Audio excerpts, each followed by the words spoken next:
BLM Kerala, Tamil Nadu, Pondicherry. July 1 സംസ്ഥാനത്തെ സ്വകാര്യ ബസ്സുകൾ ഓട്ടം നിർത്തിയേക്കുമെന്ന സൂചനയുമായി വാഹനോടമകൾ രംഗത്ത്. സംസ്ഥാന ബജറ്റിലെ പ്രഖ്യാപനങ്ങൾ മതിയായ അളവിലുള്ളതെന്നാണ് സ്വകാര്യ ബസ്സുകളുടെ സംഘടനാ ഭാരവാഹികൾ വാർത്താ സമ്മേളനത്തിൽ ആരോപിച്ചു.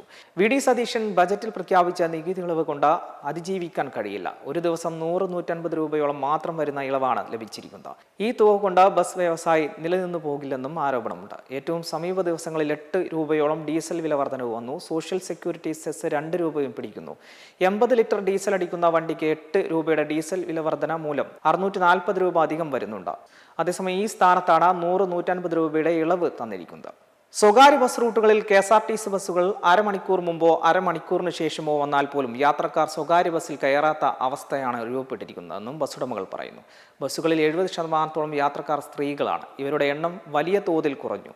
ദിവസ കളക്ഷനിൽ 4000-5000 രൂപയോളം കുറവ് വന്നാൽ മുമ്പോട്ട് പോകാൻ കഴിയില്ല. ഇങ്ങനെ പോയാൽ ജൂൺ 30 ബസ്സുകൾ റോഡിൽ നിന്ന് പിൻവലിക്കാൻ തങ്ങൾ നിർബന്ധിതരാകുമെന്നും ബസ്സുടമകൾ പറഞ്ഞു. സമരപ്രഖ്യാപനത്തിന്റെയും ആവശ്യം വരുമെന്ന് തോന്നുന്നില്ല. ബസ്സുകൾക്ക് ജൂലൈ 1 ഓടാൻ കഴിയാത്ത സ്ഥിതി വരും.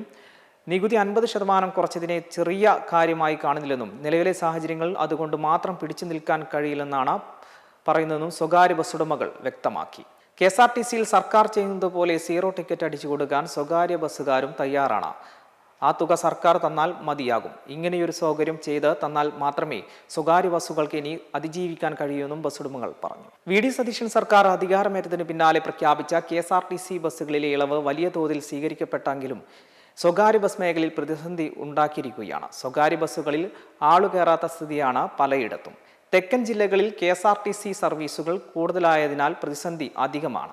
BLM Kerala, Tamil Nadu, Pondicherry.